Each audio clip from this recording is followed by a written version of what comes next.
কোটা আন্দোলনের আড়ালে একটি দল গোষ্ঠী ফায়দা নেওয়ার চেষ্টা করছে বলে জানিয়েছে শিক্ষক, চিকিৎসক, গণমাধ্যম কর্মী সব বিশিষ্ট জনেরা। দ্রুত সমস্যার সমাধান ও তদন্তের মাধ্যমে দোষীদের শাস্তির আওতায় আনার দাবিও তাদের।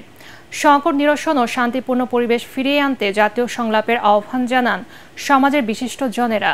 শনিবার আলাদা আলাদা অনুষ্ঠানে যোগ দিয়ে এসব কথা জানান বক্তারা। তরিক ইসলামের রিপোর্ট।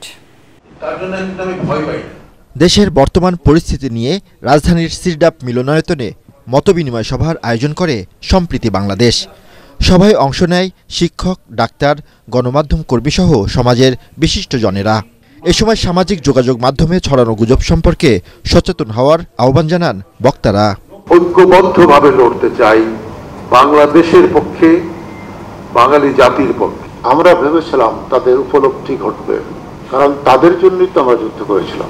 জাতীয় প্রেস ক্লাবে সার্ক মানবাধিকার ফাউন্ডেশন আয়োজিত আলোচনা সভায় কোটা সংস্কার আন্দোলনে হতাহতদের দায়ীদের শাস্তির আওতায় আনার দাবি জানান বক্তারা। গুজব সৃষ্টিকারীকে তাকেও বের করা, অশুভ শক্তি কারা তাদেরকে বের করা, হত্যাকারীকে তাদেরকে বের করা, কেন এই ধরনের স্থাপনায় আঘাত হানলো কারা, এটার দায়িত্ব কিন্তু সরকারের। রাষ্ট্র চাইলে আগামী 30 দিনের মধ্যে আন্দোলনে যারা নিহত হয়েছেন তাদের এই হত্যাকারীদের চিহ্নিত করে শাস্তির আওতায় আনতে পারে।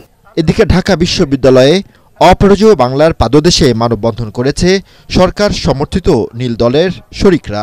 এ সময় বিশ্ববিদ্যালয়ে শিক্ষার পরিবেশ ফিরিয়ে আনতে সংলাপের দাবি জানান তারা। যারা হত্যাকারী, যারা আমাদের শিক্ষার্থীদের হত্যা করেছে, এদেশের জনগণকে হত্যা করেছে, আমরা তাদের বিচার চাই। একই সময় কেন্দ্রীয় শহীদ মিনারে রাষ্ট্রীয় সম্পদ বিনষ্টের প্রতিবাদে শান্তি সমাবেশ করেছে চিকিৎসক ও নার্সদের একটি অংশ। দাবি জানান তদন্তের মাধ্যমে দোষীদের শাস্তির। যারা এই দেশের রাষ্ট্রীয় সম্পদকে বিনষ্ট করছে, আমরা প্রতিটি ঘটনার তদন্ত চাই, উপযুক্ত দোষীদের শাস্তি চাই এবং ছাত্রদের প্রতি আহ্বান জানাই যে আপনারা ঘরে ফিরে আসুন।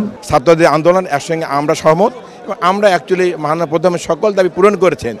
আমরা চাই তাদের যেন কোনো অপশক্তি ভুল বোঝাতে না পারে। আর কোনো রক্ত ঝরুক এটা আমরা চাই না, আর একটি জীবনও নাশ হোক সেটা আমরা চাই না। সুতরাং আমি বলবো যারা আন্দোলনরত আমাদের ছাত্ররা আছে তাদের সঙ্গে একাত্মতা ঘোষণা করে আমি বলতে চাই আমাদের এখন মনে হয় যে থামা উচিত, আলোচনায় বসা উচিত দেশের স্বার্থে।